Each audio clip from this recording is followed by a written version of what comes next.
حکیم شہزاد پر F I R کروانے والا یہ شخص جو کہ اپنے آپ کو منسٹر کا بیٹا کہلواتا رہا ہے جناب، اس کا نام زاہد نواز ہے اور یہ خود کو میاں زین پیرزادہ کے نام سے کہلواتا رہا ہے اور یہ پولیس سے پروٹوکول بھی لیتا رہا ہے اور اس بندے نے ڈرگ کیس میں حکیم شہزاد سے 30 لاکھ روپے بٹورے تھے اور اس کے علاوہ جب حکیم صاحب کے اوپر ایف آئی آر ہوئی تھی سائبر کرائم میں، تو اس بندے نے ایک گاڑی اور ایک موبائل فون بھی حکیم شہزاد سے لیا تھا جناب۔ یہ سمینہ مئی کا خاوند ہے جو کہ لوگوں کو بتاتا ہے کہ میں منسٹر ہوں اور میں منسٹر کا بیٹا ہوں اور میں جو ہے وہ یہ سارے کام کروا سکتا ہوں، اور اس نے 30 لاکھ روپے ایک معزز جج نوید رانا کے نام سے جو ہے وہ 30 لاکھ روپے لیے، کس سے؟ حکیم شہزاد لوا پاڑ سے۔ اس کے اوپر 8 سے زیادہ پرچے جو ہے وہ مختلف تھانوں میں درج ہیں اور جن میں دھوکہ دہی، فراڈ، اسلحہ چوری اور ڈکیٹی کے معاملات جو ہے وہ اس نوجوان کے اوپر، جو کہ اپنے آپ کو منسٹر کہلواتا رہا، اس کے اوپر درج ہیں جناب۔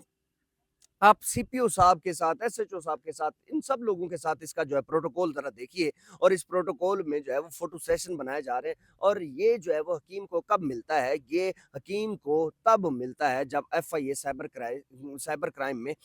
حکیم کے اوپر جو ہے جب ایف آئی آر درج ہوئی تھی، یہ تب حکیم صاحب کو یہ بندہ ملتا ہے اور یہ کہتا ہے کہ میں آپ کا بہت بڑا فین ہوں اور میں آپ کو پسند کرتا ہوں۔ یہ آہستہ آہستہ کلوز ہوتا گیا اور پھر اس نے کہا کہ میں آپ کے یہ سارے مسئلے حل کروا سکتا ہوں۔ اس نے حکیم سے گاڑی لی، ایک موبائل فون بھی لیا۔ اس کے بعد حکیم صاحب کے اوپر، حکیم لوا پاڑ کے اوپر جو ہے وہ ڈرگ کورٹ کا جو کیس بنتا ہے، تو اس میں حکیم کا جو دواخانہ ہے وہ بند ہو جاتا ہے، تو اس کے بعد یہ بندہ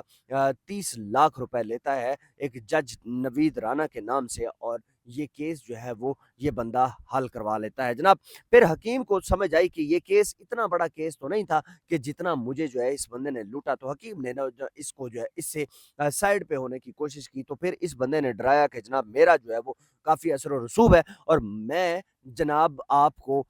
سوکھے سوکھے نہیں جانے دوں گا۔ پھر حکیم نے جب اس کے خلاف جو ہے وہ ایک ایف آئی آر درج کروائی اور اس ایف آئی آر میں یہ کہا کہ جناب یہ بندہ مجھے بلیک میل کر رہا ہے، مجھ سے پیسے وغیرہ لے رہا ہے جناب۔ اس کے بعد حکیم نے ایک ویڈیو بنائی جس میں اس بندے کا نام لے کر کہا کہ جناب یہ بندہ جو ہے نا مجھے ڈرا رہا ہے۔ تو پھر حکیم نے جب یہ ویڈیو بنائی تو اس کے بعد اس کی جو مسز ہے سمینہ مئی، دختر محمد رمضان، خاوند جو ہے ان کا زید حامد ہے، انہوں نے جا کر حکیم کے اوپر جو ہے وہ سائبر کرائم میں ایک اپلیکیشن دی اور اس اپلیکیشن میں جب کہا جاتا ہے کہ اس کے اوپر ایف آئی آر درج کی جائے، تو وہاں پر جو سائبر کرائم کے لوگ ہیں انہوں نے ایف آئی آر نہیں کی۔ پھر یہ عدالت میں چلے گئے اور وہاں پر جج سے 22A لگوانے کی کوشش کی، لیکن وہاں پر سائبر کرائم کے جو لوگ ہیں انہوں نے کہا کہ جناب یہ بندہ اپنی اوریجنل جو شخصیت ہے یہ شو نہیں کرا رہا ہے، یہ بندہ جھوٹ بول رہا ہے۔ تو اس کے بعد جو ہے وہاں سے اس کو وہاں سے حکیم کے اوپر یہ ایف آئی آر درج نہیں کروا سکا، لیکن اب اس نے کیا کیا کہ اپنی جو مسز ہیں اس کو آگے کر کے اور حکیم کے اوپر ایف آئی آر درج کروا دی جناب۔ یہ جو ہے وہ پھر سے ایک بار عورت کارڈ کھیلا گیا ملک پاکستان میں، اور ہم نے یہ چیز بھی سنی ہے کہ زاہد نواز جو کہ اپنے آپ کو میاں زین علی پیرزادہ کہلواتا رہا ہے، یہ اپنے آپ کو سی ایم کا ایڈوائزر بھی کہتا رہا ہے اور اس نے سی سی ڈی کے کچھ لوگوں کو یہاں پر ڈرایا دھمکایا بھی ہے اور اس چیز کے ثبوت بھی میرے پاس موجود ہیں جناب۔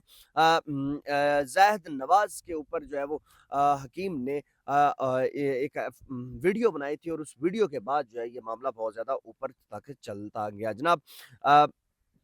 یہ بندہ اپنے آپ کو جو ہے وہ منسٹر کا بیٹا کہلواتا رہا اور مریم نواز صاحبہ کا ایڈوائزر اپنے آپ کو کہلواتا رہا، جو کہ حکیم کو چونا لگا گیا جناب۔ 30 لاکھ روپے حکیم سے بٹورے جاتے ہیں اور سی سی ڈی میں جب حکیم نے اس کے خلاف اپلیکیشن دی تو وہاں پر اس بندے نے سی سی ڈی کو کال کر کے یہ کہا کہ میں سی ایم کا ایڈوائزر ہوں۔ میں تو یہ حیران ہوں کہ ملک پاکستان میں یہ ابھی تک یہ ساری چیزیں چل رہی ہیں اور بلیک میلر جو ہے وہ گھوم رہے ہیں جناب۔ حکیم نے اس بندے کے خلاف جب ویڈیو بنائی تھی تو اسی ٹائم بھی ہمیں ایک شک پڑ گیا تھا کہ یہ کوئی مسئلہ ہے، لیکن پھر وہ بعد میں وہ ویڈیو ریموو کروائی جاتی ہے اور وہ ویڈیو حکیم نے خود ہی ریموو کی ہوگی۔ تو کہنے کا مطلب یہ ہے کہ ملک پاکستان میں تھانہ کلچر اور دوبارہ یہی چیزیں